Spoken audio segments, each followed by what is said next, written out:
వడ్డేపల్లిలో జరుగుతున్నటువంటి ఈ మహత్తర కార్యక్రమానికి విచ్చేసినటువంటి శ్రీ శ్రీ త్రిదండి అలోభియ చిన్నజీఆర్ స్వామి గారు మరియు ప్రధాన వక్తగా విచ్చేసినటువంటి మా అన్న అప్పల ప్రసాద్ గారు మరియు కార్యక్రమానికి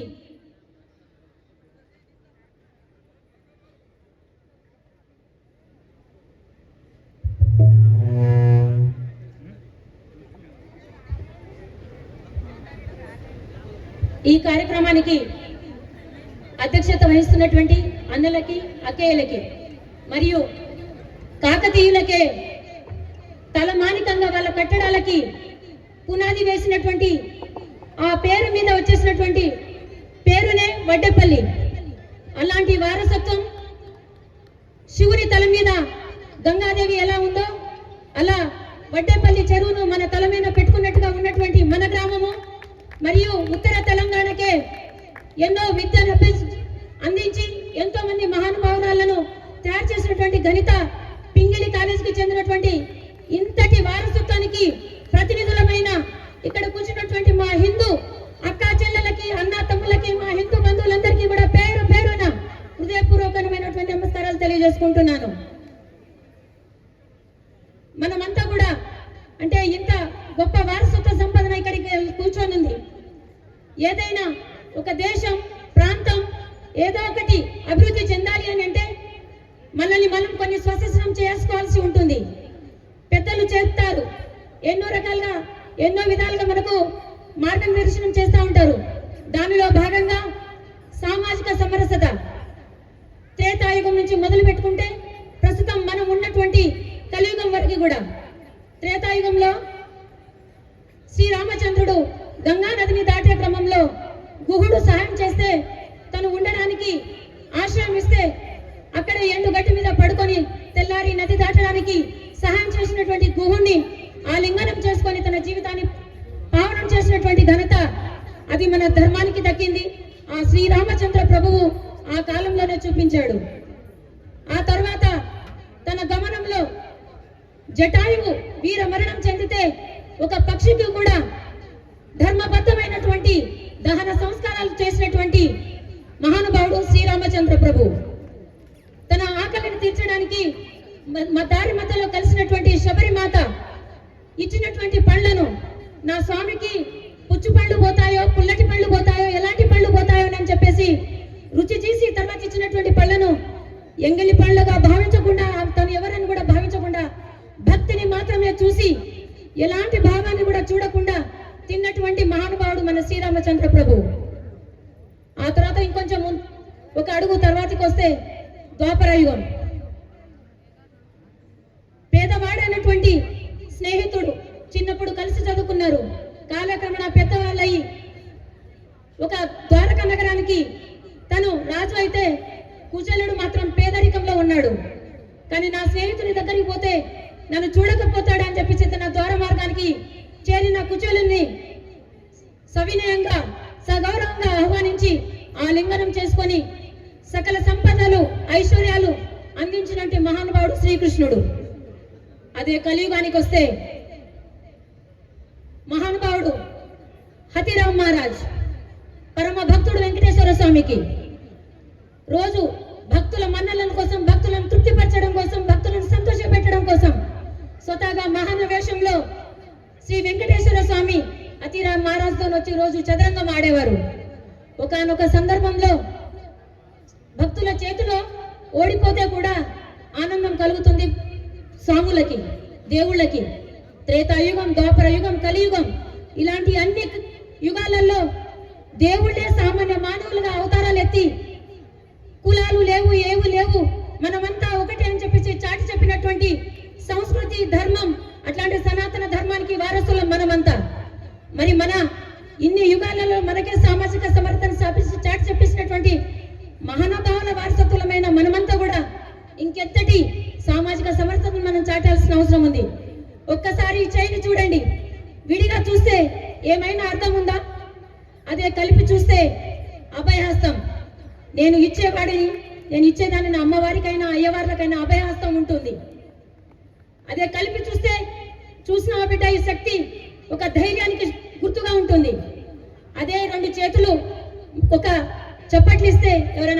మాట్లాడినా, మంచిగా నృత్యం చేసినా, మంచి పని చేసినా ప్రశంసకి గుర్తుగా చేస్తాము.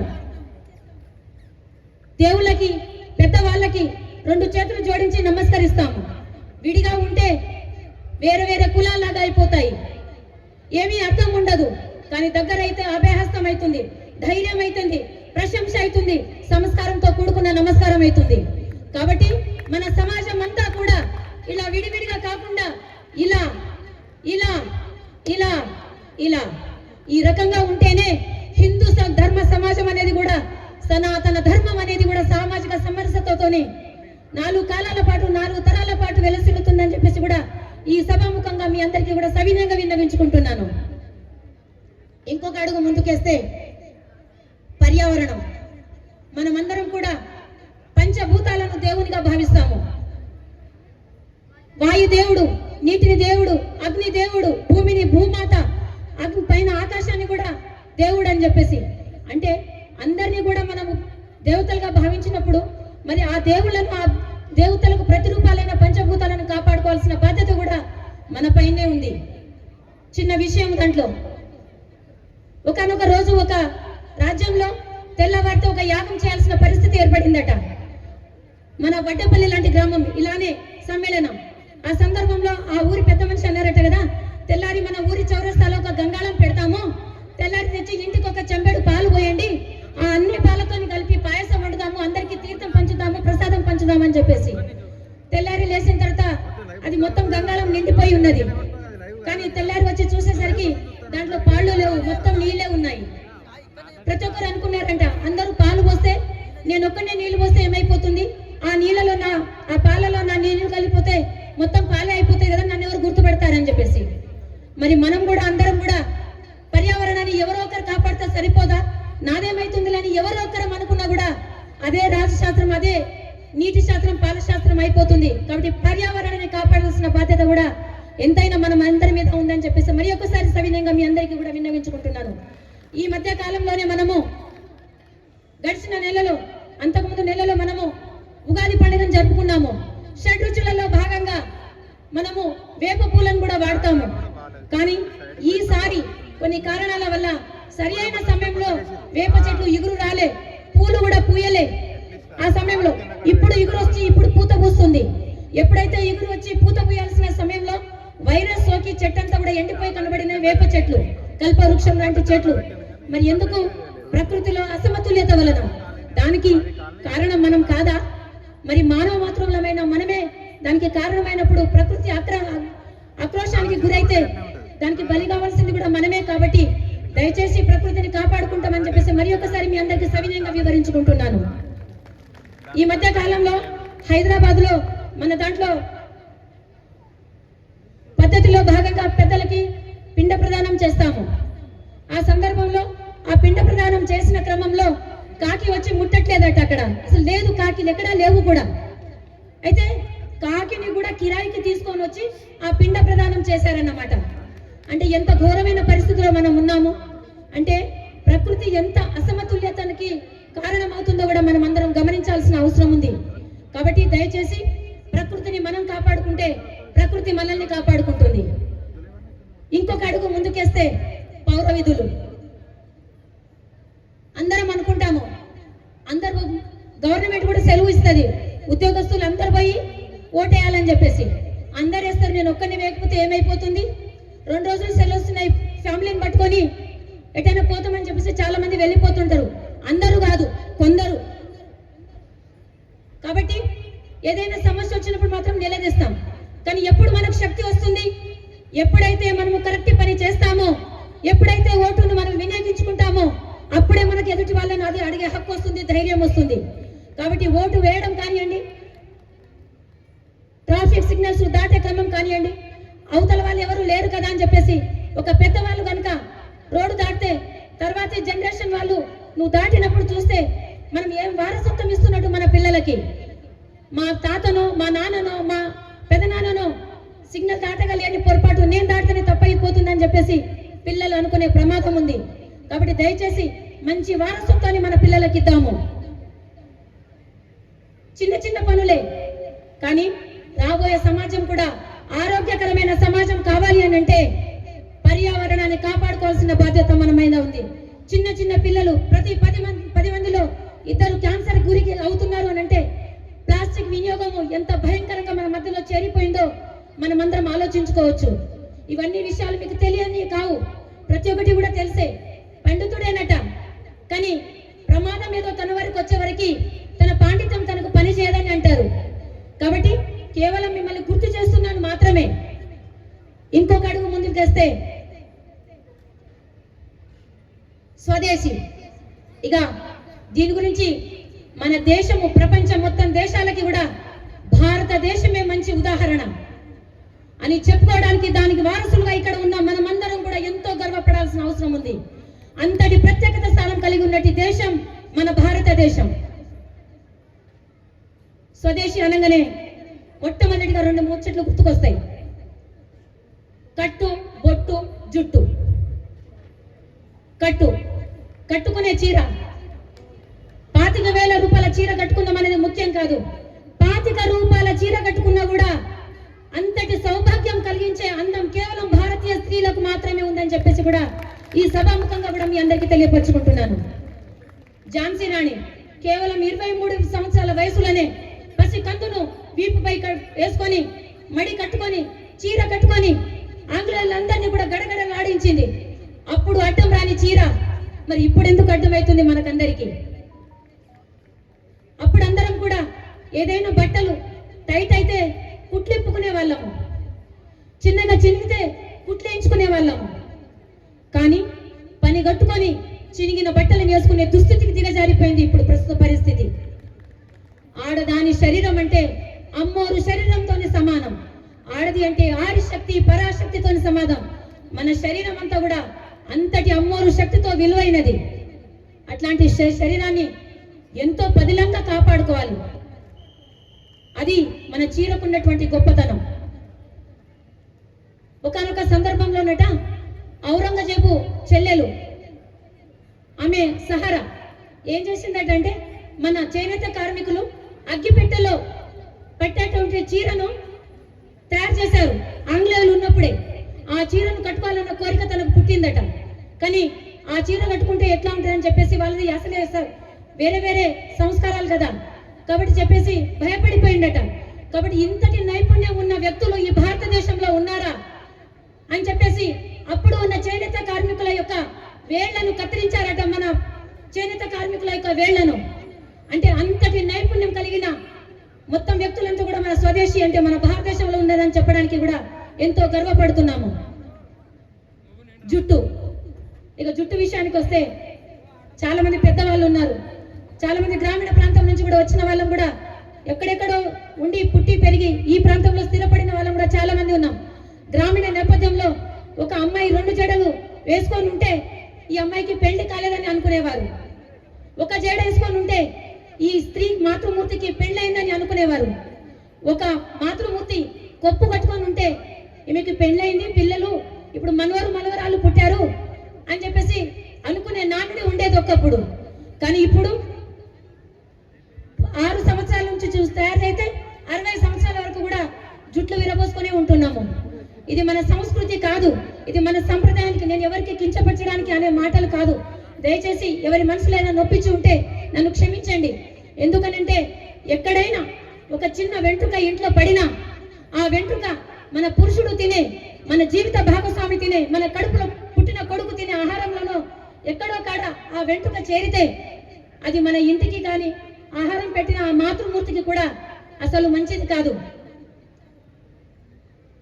ఇక బొట్టు, చాలా మంది ఈ మధ్య ఒకప్పుడైతే మొత్తం తిలకం దిద్దుకుంటే పావుల బిల్ అంతా, ఆటల బిల్ అంతా, రూపాయి బిల్ అంతా అని మాట్లాడుకునేవారు.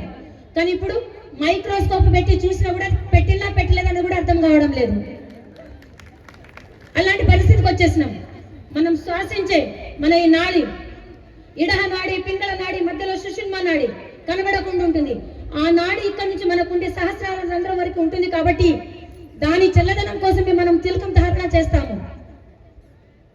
అంతటి ప్రాచుర్యం మన బొట్టుకుంది. ఒకనొక సందర్భంలో సీతమ్మ వారు లక్ష్మీ స్థానమైన మన పాపిటలో బొట్టు పెట్టుకుంటుందట. అది చూసిన ఆంజనేయ స్వామి, అదేంటమ్మా అందరూ ఇక్కడ బొట్టు పెట్టుకుంటారు కదా, మరి మీరేంటి ఇక్కడ ఇట్లా ఎట్లా పెట్టుకుంటున్నారు అని అంటే అప్పుడు సీతమ్మ అన్నదట కదా, నేను ఇక్కడ బొట్టు పెట్టుకుంటే మీ రామయ్య చాలా 4 కాలాల పాటు చల్లగా ఉంటాడు, ఆరోగ్యంగా ఉంటాడు, మంచిగా ఉంటాడని చెప్పిందట. అప్పుడు ఆంజనేయ స్వామి అన్నాడట కదా, ఒక్క బొట్టు పెట్టుకుంటే నేను రామయ్య తండ్రి ఇంత ఆరోగ్యంగా ఉంటే మరి నా ఒంటి నిండా నేను మొత్తం సింధూరాన్ని ధరించుకుంటే ఇంకెంత ఆరోగ్యంగా ఉంటాడో అని చెప్పేసి ఒంటి నిండా సింధూరాన్ని పూసేసుకొని ఇలా కాషాయాన్ని ఇలా మనకు అందించినటువంటి ఘనత ఆ సింధూరానికి, దానికి వారసులమే మనమంతా కూడా ఇవ్వాలి. ఇంకొక అడుగు ముందుకేస్తే కుటుంబ ప్రబోధన. దీనికి ఈ పైన 4 అన్ని కూడా ఒక క్రమ పద్ధతిలో జరగాలన్నా, తారాస్థాయికి చేరుకోవాలన్నా కుటుంబ వ్యవస్థే ముఖ్యం. ఒకనొక స్కూల్లో అంట ఒక అమ్మాయి, అందరు వెళ్ళిపోయారు, ఆ అమ్మాయి అక్కడ కూర్చొనింది. అక్కడ ఉన్న ఒక మాస్టర్ వచ్చి అడిగాడట, ఏంటమ్మా నేను తీసుకోవడానికి మీ అమ్మ రాలేదా అంటే, నాకు మా అమ్మ లేదు మాస్టర్ అన్నదట. నాకు మా అమ్మ లేదు, అయ్యో పాపం అమ్మ లేదా ఈ పాపకి అని ఆయన చాలా దిగాలకు గురైపోయాడు. మరి మీ నాన్న అంటే, మా నాన్న కూడా లేడు అని చెప్పేసి అన్నదట. అయ్యో అని చెప్పేసి అడిగిన ఆ టీచర్కి కళ్ళలో నీళ్ళు వచ్చేస్తాయి. ఇంత చిన్న అమ్మాయికి చూస్తే 1వ తరగతి 2వ తరగతి చదువుతుంది, అమ్మ నాన్న ఇద్దరు లేరా అని చెప్పేసి. మరి నిన్ను రోజు ఎవరు దింపుతారు ఇక్కడ అని చెప్పేసి అంటే, మా మమ్మీ డాడీ ఇక్కడ దింపుతారు, నన్ను ఈ స్కూల్లో దింపేది మా మమ్మీ డాడీ, అమ్మ నాన్న లేరు అని చెప్పేసింది అన్నట్టు ఆ పాప. అంటే అమ్మ నాన్న కాబట్టి అట్లాంటి కుటుంబ వ్యవస్థ అవన్నీ చెప్పాలి అని అంటే కుటుంబ వ్యవస్థ కరెక్ట్గా ఉండాలి. మన దగ్గర శీలవంతమైన కుటుంబం ఉండాలి. మరి శీలవంతమైన కుటుంబం అంటే ఒకానొక సందర్భంలో రాముడు రావణాసురుడిని చంపేసిండు, అంతా మొత్తం యుద్ధం సమాప్తం అయిపోయింది. చాలా దుఃఖితురాలైన మండోదరి అసలు ఈ రామచంద్ర ప్రభుని గురించి విన్నాను, ఒకసారి దగ్గర పోయి చూస్తానని చెప్పేసి దగ్గరికి నడుచుకుంటూ వెళ్తుందట. ఆ వెళ్ళే సమయంలో అంత దూరంలో ఉన్న శ్రీరామచంద్ర ప్రభువు లేచి నిలబడ్డాడు. ఎందుకు నిలబడ్డాడు అంటే పరాయి స్త్రీ యొక్క నీడ కూడా తన మీద పడకూడదని చెప్పేసి నిలబడ్డాడు. అంతటి సంస్కారం మన కుటుంబ వ్యవస్థకు ఉంది. పితా పుత్ర భ్రాతృంశ భర్తారమేవం సుమార్గం ప్రతి ప్రేరయంతి మిహ అని చెప్పేసి రోజు మేము ప్రార్థనలో పాడుకుంటాము. అంటే పుత్రుడు, పిత, భర్త, సహోదరుడు ఈ నలుగురిని కూడా మార్చే శక్తి కేవలం ఒక స్త్రీమూర్తికి మాత్రమే ఉంది. రేపు ఆరోగ్యకరమైన సమాజం చేరాలన్నా, 4 కాలాల పాటు సనాతన ధర్మం వర్ధిల్లాలన్నా దానికి మూల కారణము కుటుంబమే. కాబట్టి ఆ కుటుంబాన్ని కాపాడాల్సిన బాధ్యత మన మాతృమూర్తికే. కాబట్టి మాతృమూర్తులందరం కూడా కుటుంబాన్ని మంచిగా కాపాడుకొని రాబోయే హిందూ ధర్మం అంతా కూడా ఆరోగ్యకరమైన హిందూ ధర్మాన్ని వారికి అప్పచెప్తామని మీ అందరికీ సవినయంగా విన్నవించుకుంటూ, ఈ మాటలు నాకు మాట్లాడడానికి, నేను మాట్లాడిన మాటలు మీరు శ్రవణం చేసినందుకు 4 కాలాల పాటు మనం అందరం కూడా కలిసి మన ధర్మ పరిరక్షణ కోసం పనిచేద్దామని మరి ఒకసారి ఆశాభావాన్ని తెలియపరచుకుంటూ మీ అందరికీ కూడా మనసా వాచా కర్మణ త్రికరణ శుద్ధిగా ధన్యవాదాలు తెలియజేసుకుంటూ, జై హింద్, జై భారత్, భారత్ మాతాకి. ఇదే నా వడ్డపల్లి శక్తి. జై శ్రీరామ్, జై శ్రీరామ్. ధన్యవాదాలు. ధన్యవాదాలకయ్య. ఇప్పుడు శాస్త్రీయ నృత్యం ఉంటుంది, వెంటనే పైకి వెళ్ళాల్సిందిగా కోరుతున్నాము. త్వరగా వెళ్ళాలి. ఆ తర్వాత ఈరోజు మన ముఖ్య అతిథి పూజ్య శ్రీ శ్రీ శ్రీ త్రిదండి అహోబిల రామానుజ జిఆర్ స్వామీజీ వారు ఆ ధర్మ ప్రవచనం చేస్తారు. భక్తులందరూ కూడా ఒక విజ్ఞప్తి, అందరం కూడా సహపంక్తి భోజనం చేసి వెళ్తాము. మనము ఈరోజు ఇది హిందూ ధర్మ